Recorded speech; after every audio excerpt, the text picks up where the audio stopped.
Cuán firme cimiento se ha dado a la fe.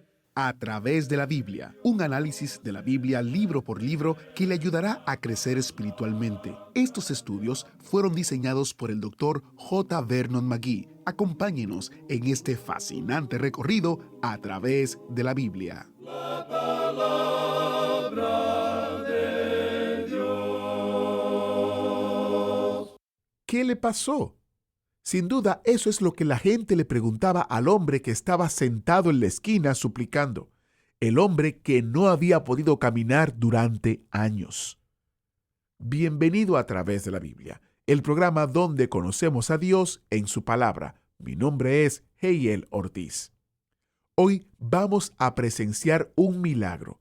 Un minuto un hombre se sentaba con la mano extendida pidiendo ayuda, y al momento siguiente Pedro le dice: no tengo plata ni oro, pero lo que tengo te doy. En el nombre de Jesús de Nazaret, levántate y anda.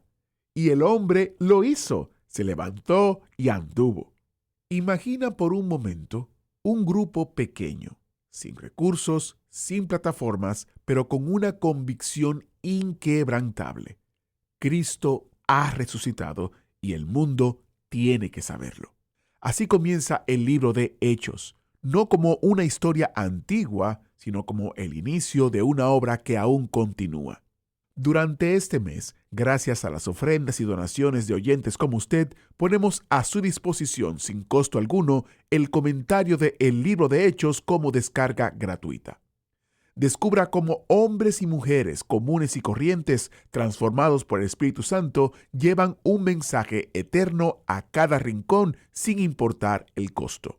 Obtenga su descarga gratuita y todos los detalles de este recurso visitando a través de la Biblia.org/recursos. A través de la Biblia.org/recursos. Oremos para iniciar. Padre Celestial, nos encomendamos a tu gracia y a tu misericordia para estudiar tu santa palabra. Te pedimos que nos hables en el día de hoy, que uses este tiempo y que uses al Maestro.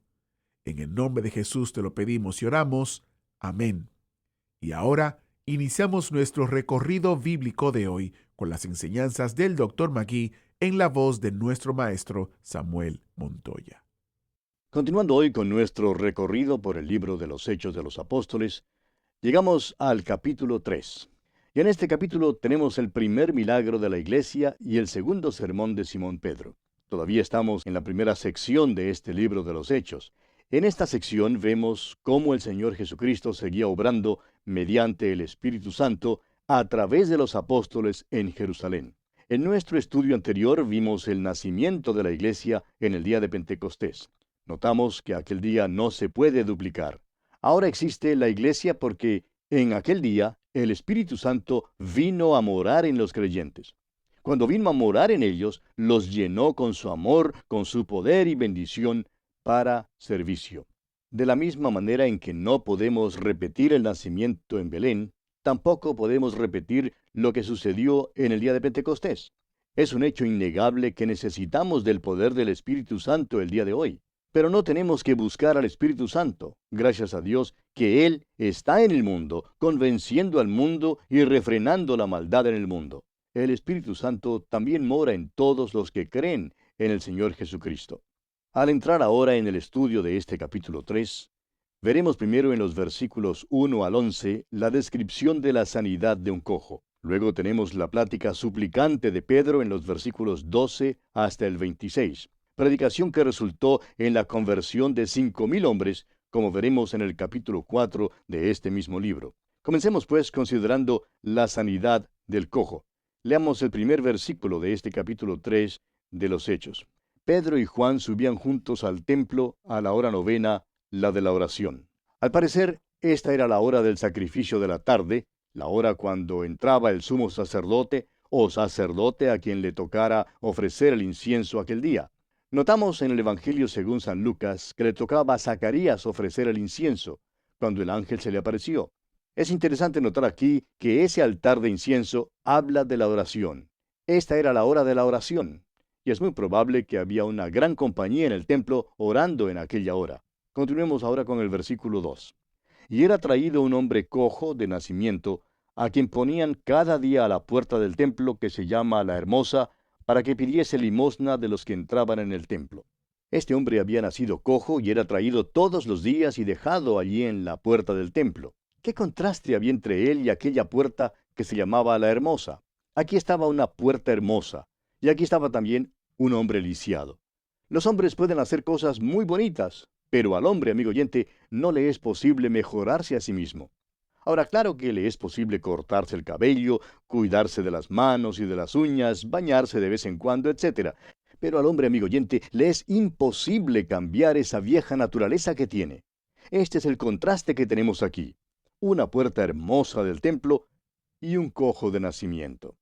Pues bien, él estaba allí para pedir limosna. Así se ganaba la vida. Ahora el versículo 3 de este capítulo 3 de los Hechos dice, cuando vio a Pedro y a Juan que iban a entrar en el templo, les rogaba que le diesen limosna. Esto nos muestra que aún después del día de Pentecostés, Pedro y Juan todavía subían al templo para orar. Los creyentes en Jerusalén eran israelitas. Continuaban asistiendo al templo para orar. El pobre mendigo vio a Pedro y a Juan, y según dice aquí, esperaba que le dieran algo. Ahora los versículos 4 y 5 dicen, Pedro, con Juan, fijando en él los ojos, le dijo, míranos. Entonces él les estuvo atento, esperando recibir de ellos algo. Cuando estos dos hombres le hablaron tan atentamente, el mendigo les miró con la seguridad de que le iban a dar algo. Ahora el versículo 6 dice, mas Pedro dijo, no tengo plata ni oro, pero lo que tengo te doy.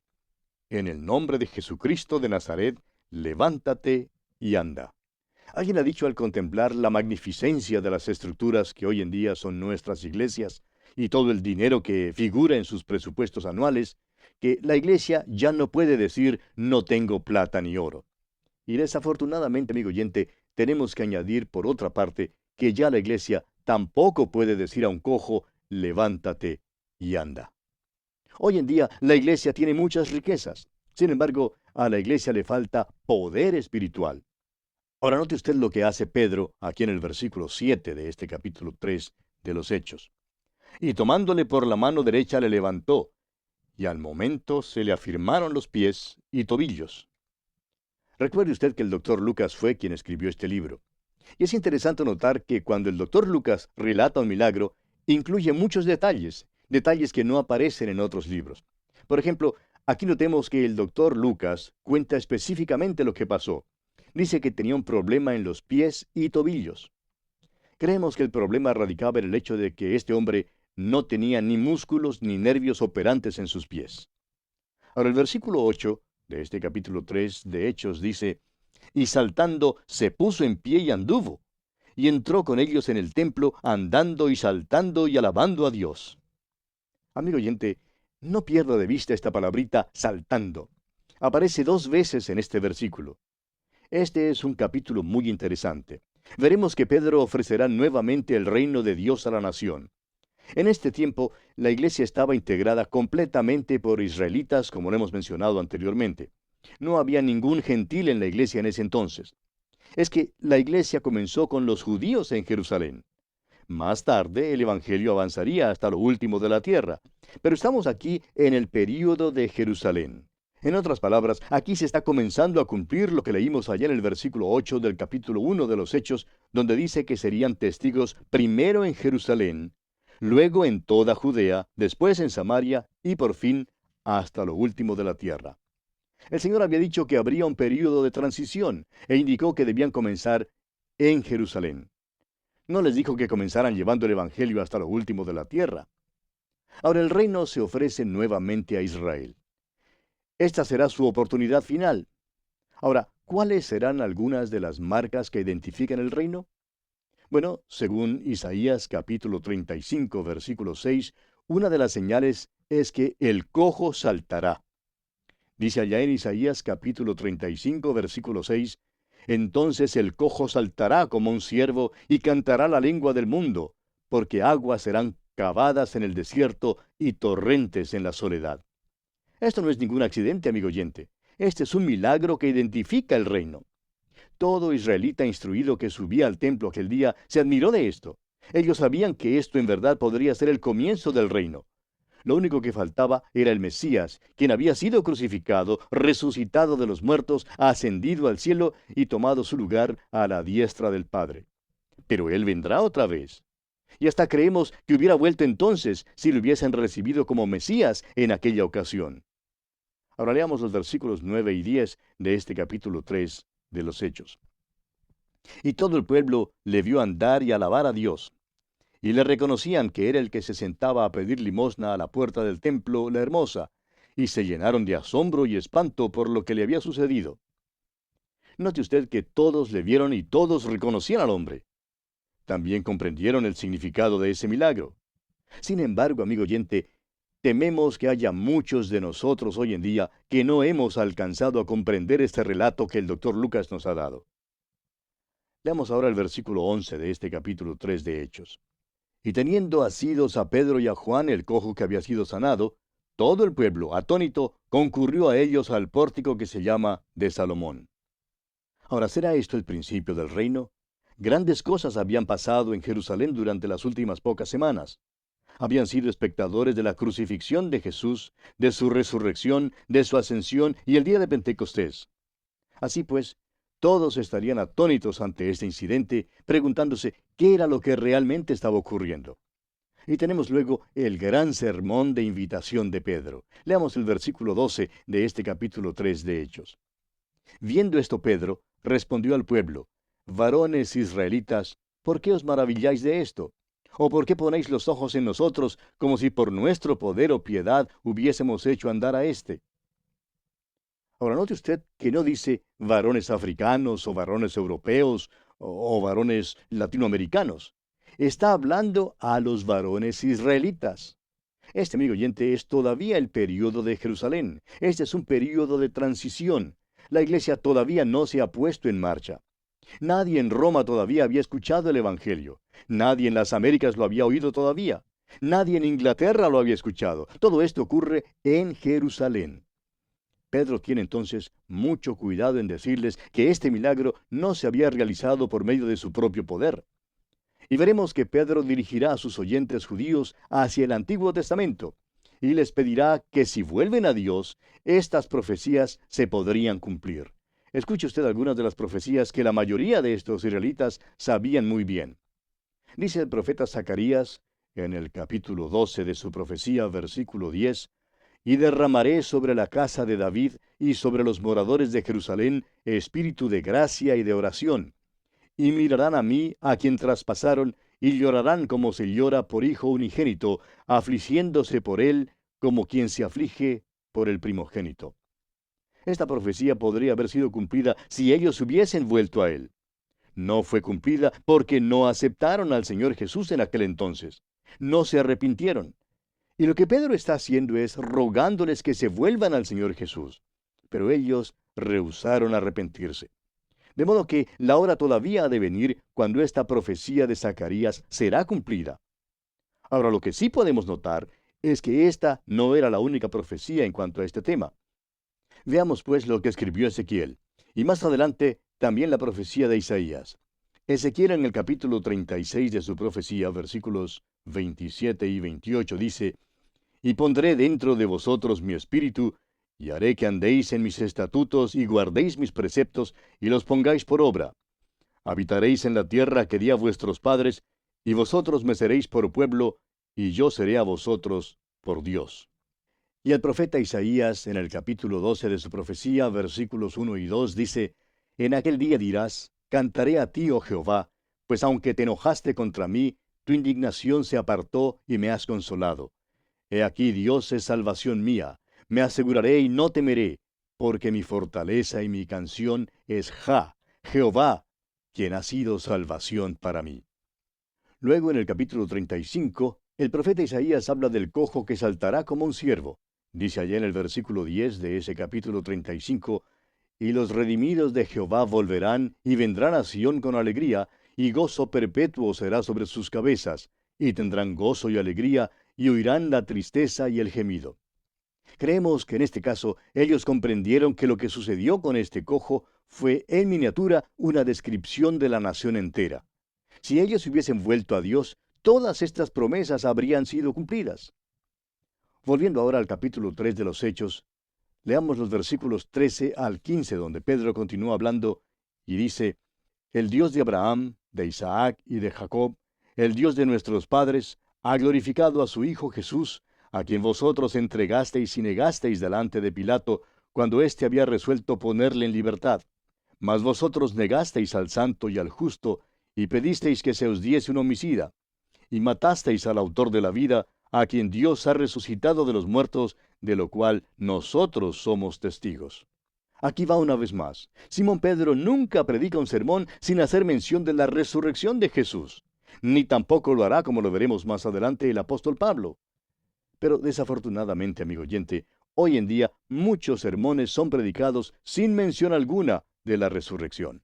Continúa Pedro hablando en el versículo 16 de este capítulo 3 de Hechos, y dice: Y por la fe en su nombre, a este que vosotros veis y conocéis, le ha confirmado su nombre, y la fe que es por él ha dado a éste esta completa sanidad en presencia de todos vosotros. Ahora, ¿no ve usted saltando aquí a ese hombre? Este es un ejemplo viviente de lo que se hará en el reino. Aquí se trata de si usted quiere que el Mesías regrese o no. ¿Quiere recibirle? Esta es la esencia de lo que predica Pedro. Ahora los versículos 17 y 18 dicen: Mas ahora, hermanos, sé que por ignorancia lo habéis hecho, como también vuestros gobernantes. Pero Dios ha cumplido así lo que había antes anunciado por boca de todos sus profetas, que su Cristo había de padecer. Los hechos de ellos del pasado demandan que tomen un curso de acción. Y ese curso es el arrepentimiento y la conversión. Y este no era un mensaje nuevo para ellos. Allá en Isaías capítulo 43, versículo 25 leemos: Yo soy el que borro tus rebeliones por amor de mí mismo, y no me acordaré de tus pecados. Ahora escucha el mensaje de Pedro aquí en el versículo 19 y también el versículo 20. Así que arrepentíos y convertíos, para que sean borrados vuestros pecados, para que vengan de la presencia del Señor tiempos de refrigerio, y Él envíe a Jesucristo, que os fue antes anunciado. Ahora, si hubieran aceptado a Jesús, ¿habría regresado Jesús a la tierra? La respuesta clara es que sí. Pedro dice que habría regresado. Y entonces, ¿cuál habría sido el programa de Dios después de eso? Bueno, permítanos decir, amigo oyente, que quedará como un secreto entre usted y nosotros. No sabemos lo que habría pasado. ¿Le sorprende esto? Bueno, tenemos noticias para usted. Nadie más tampoco lo sabe, excepto Dios. Nos es posible hacer muchas preguntas de suposición, preguntas que realmente nosotros no podemos responder. Todo lo que sabemos es que no aceptaron a Jesucristo. Permítanos leer una vez más desde el versículo 20 hasta el 21 de este capítulo 3 de Hechos. Y Él envía a Jesucristo, que os fue antes anunciado, a quien de cierto es necesario que el cielo reciba hasta los tiempos de la restauración de todas las cosas de que habló Dios por boca de sus santos profetas que han sido desde tiempo antiguo. Hay quienes tratan de basarse en este versículo para apoyar su creencia de que eventualmente todos serán salvos.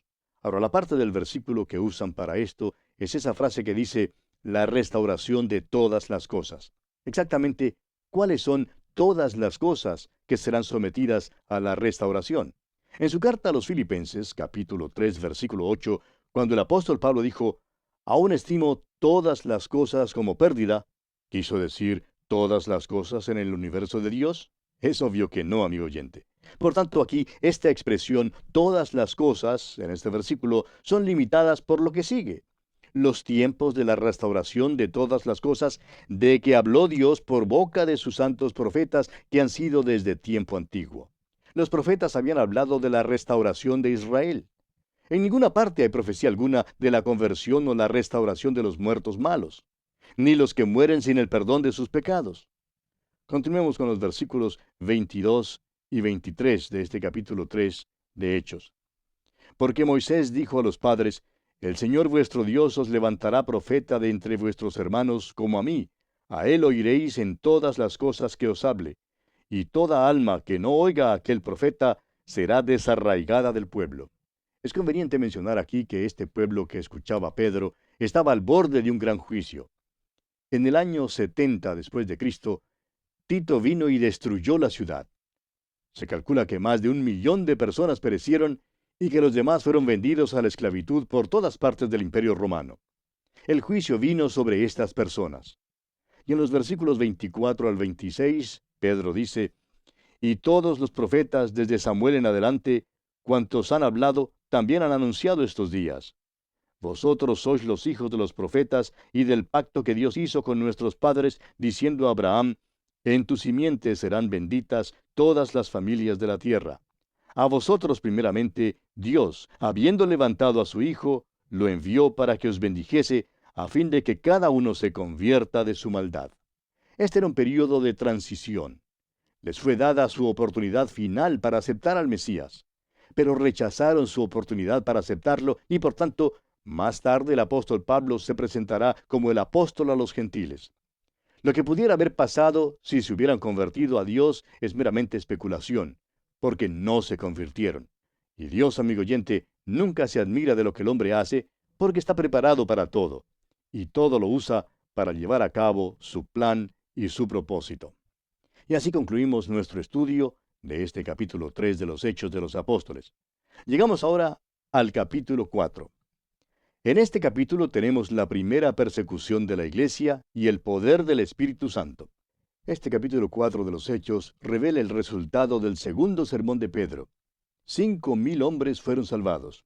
Los apóstoles fueron arrestados y puestos en la cárcel por instigación de los saduceos, cuyo único motivo fue la proclamación que ellos habían hecho de la resurrección de Jesucristo. Leamos pues los primeros 2 versículos de este capítulo 4 de los Hechos. Hablando ellos al pueblo, vinieron sobre ellos los sacerdotes con el jefe de la guardia del templo y los saduceos, resentidos de que enseñasen al pueblo y anunciasen en Jesús la resurrección de entre los muertos.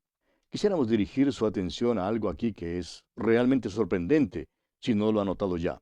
¿Quiénes fueron los que encabezaron la persecución del Señor Jesús y que por fin lograron que fuera arrestado y sentenciado a muerte? Fueron las autoridades religiosas y especialmente los fariseos. Ellos fueron los enemigos de Cristo cuando Él estuvo en la tierra. Sabemos que más adelante algunos fariseos fueron salvados. Sabemos, por ejemplo, que Nicodemo era salvo y que José de Arimatea probablemente era fariseo. Sabemos que Saulo de Tarso también era un fariseo. Al parecer, había muchos otros fariseos que llegaron a un conocimiento salvador del Señor Jesucristo. Después que los fariseos habían acabado con Él, su enemistad y su rencor pasaron. Pero ahora tenemos a los saduceos, quienes no creían en la resurrección. Ahora son ellos los que se constituyen en los enemigos porque los apóstoles están predicando en cuanto a la resurrección de Jesucristo. Y entraremos en más detalle en cuanto a esto, amigo oyente, en nuestro próximo estudio. Por hoy tenemos que detenernos aquí porque nuestro tiempo ya ha finalizado. Será pues hasta encontrarnos una vez más por esta misma frecuencia.